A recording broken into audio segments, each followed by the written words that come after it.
Selamat datang kembali di channel Dongeng Pengantar Tidur. Malam ini, kita akan menyelami sebuah kasus nyata yang begitu kelam dan penuh misteri. Sebuah kisah tentang hilangnya seorang gadis kecil yang menggegerkan seluruh negeri. Awalnya, ini tampak seperti kasus penculikan yang tragis. Namun, seiring berjalannya penyelidikan, tirai kebohongan mulai tersingkap, mengungkapkan sebuah kebenaran yang jauh lebih mengerikan dari yang bisa dibayangkan. Pastikan kalian tonton sampai akhir, karena setiap detail yang terungkap akan membuat kalian terkejut. Pada hari Minggu, 1 Agustus 2010, polisi Australia menerima sebuah panggilan darurat yang panik. Apakah kau sudah melihatnya? Penelepon itu adalah Christy Abrahams yang tinggal di Sydney Barat. Ia dengan histeris melaporkan bahwa putrinya yang baru berusia 6 tahun, Kaya, telah menghilang. Christy bercerita bahwa ia menidurkan putrinya sekitar pukul 9:30 malam pada hari Sabtu, namun keesokan paginya saat ia bangun, gadis kecil itu sudah lenyap dari kamarnya. Polisi tidak membuang waktu dan segera tiba di lokasi untuk memulai penyelidikan. Mereka tahu, 24 jam pertama setelah seorang anak dilaporkan hilang adalah periode emas yang paling krusial. Setiap jam yang berlalu, harapan untuk menemukan sang anak dalam keadaan selamat akan semakin menipis.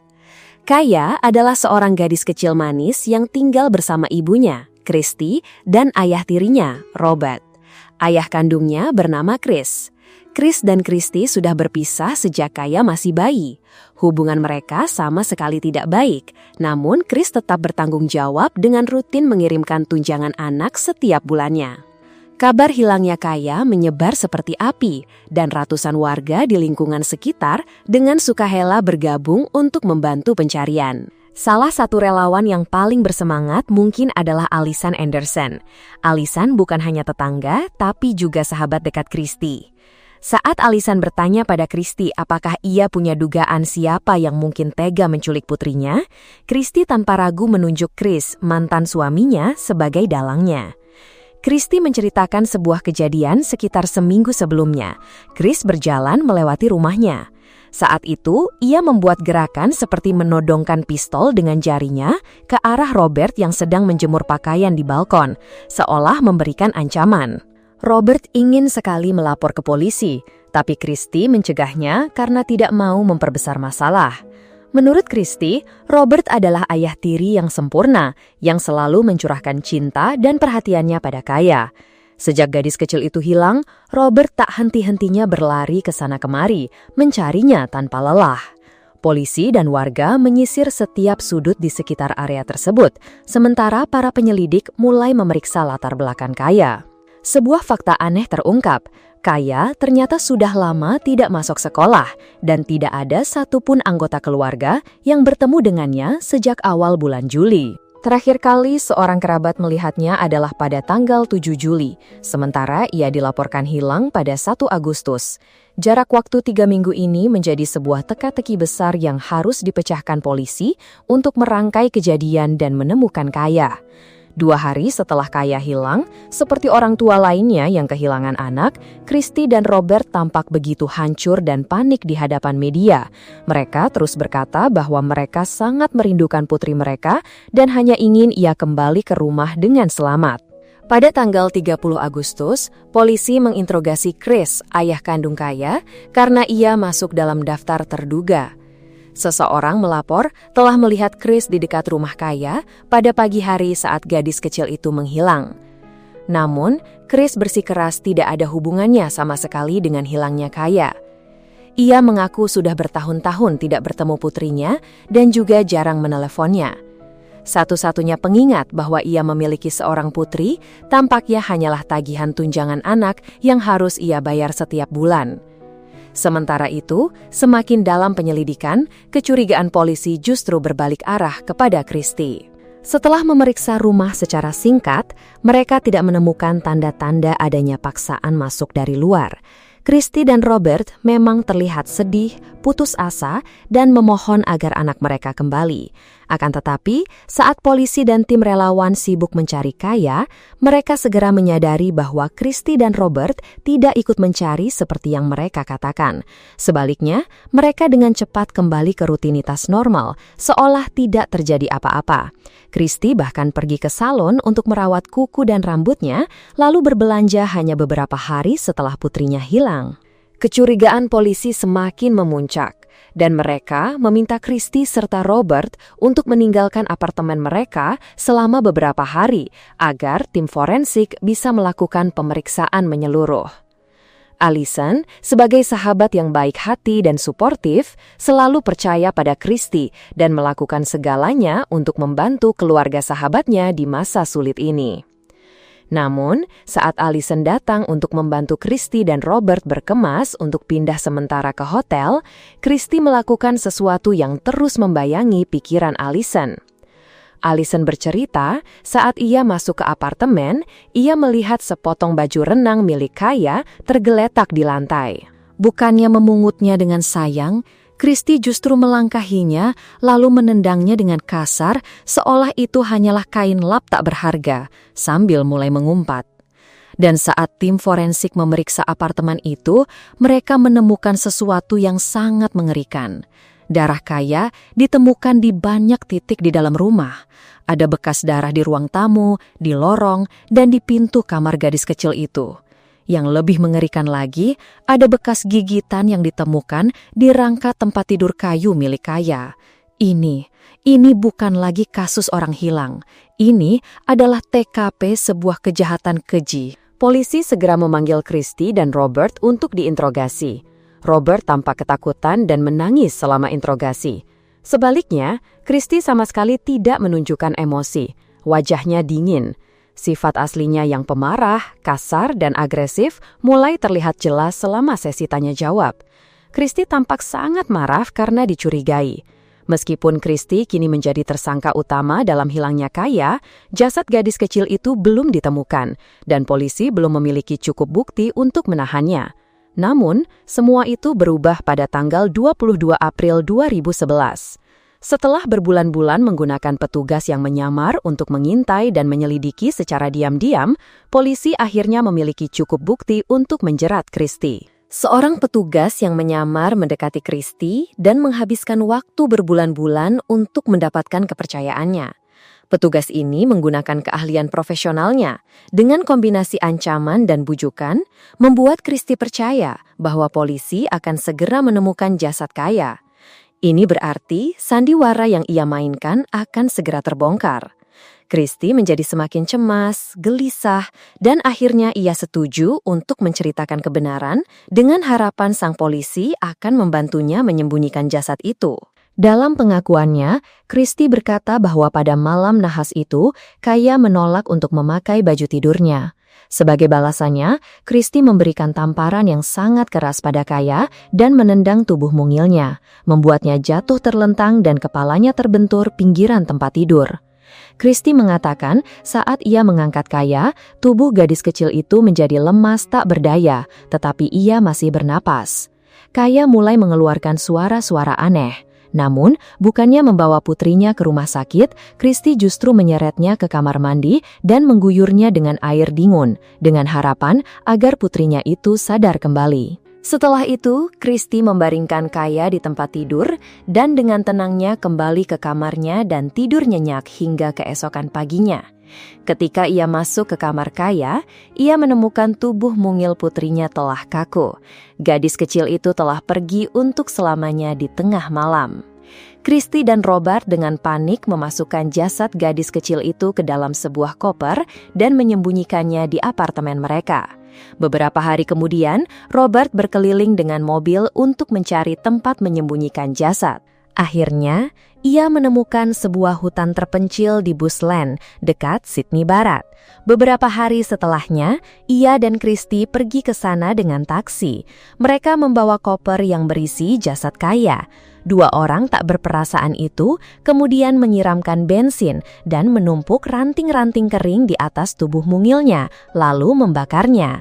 Setelah itu, mereka mengubur sisa-sisa jasadnya di dalam lubang dangkal yang mereka gali dengan tergesa-gesa.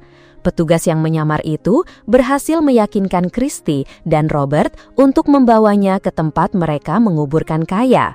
Begitu mereka tiba di lokasi, polisi tiba-tiba muncul, membuat pasangan itu terkejut bukan main. Christy dan Robert pun ditangkap, dan sandiwara mereka berakhir sampai di sini. Tentu saja, publik merasa sangat marah dan berduka ketika kebenaran terungkap. Jasad Kaya ditemukan tepat pada hari yang seharusnya menjadi ulang tahunnya yang ke-7. Orang-orang di seluruh negeri mengadakan doa bersama dan menyalakan lilin untuk mengenang gadis kecil malang itu. Lokasi di mana jasadnya ditemukan juga dipenuhi dengan bunga, mainan, dan balon dari masyarakat yang bersimpati. Hasil otopsi forensik menunjukkan Kaya menderita setidaknya 10 luka fatal yang berbeda di tubuhnya dan banyak giginya yang patah dan retak. Meskipun Christy mengaku hanya memukul kepala putrinya sekali, ahli gigi forensik menegaskan bahwa gigi Kaya yang patah dan retak adalah akibat pukulan keras yang berulang-ulang dari berbagai arah. Luka-lukanya setara dengan cedera yang dialami orang dewasa dalam olahraga pertarungan yang keras. Orang-orang yang tadinya begitu tulus membantu dan bersimpati pada Christy, kini merasakan kemarahan dan kebencian yang sama besarnya saat wajah aslinya terungkap.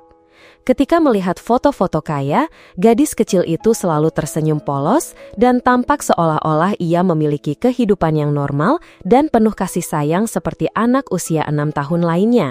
Namun, di balik semua foto itu, kehidupan singkatnya ternyata dipenuhi dengan penderitaan dan siksaan.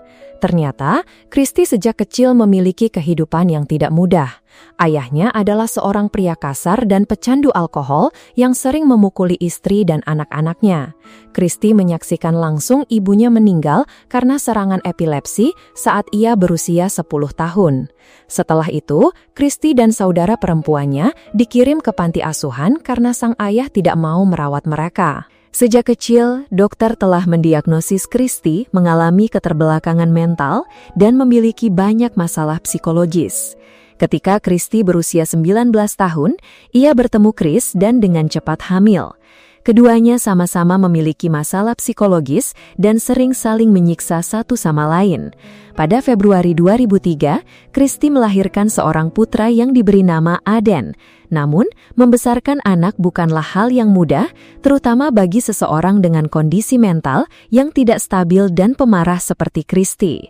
Beberapa bulan setelah melahirkan, Christy sudah diambang ledakan emosi. Chris melaporkan kepada polisi bahwa Christy mengancam akan melempar Aden dari balkon jika bayi itu tidak berhenti menangis agar ia bisa tidur.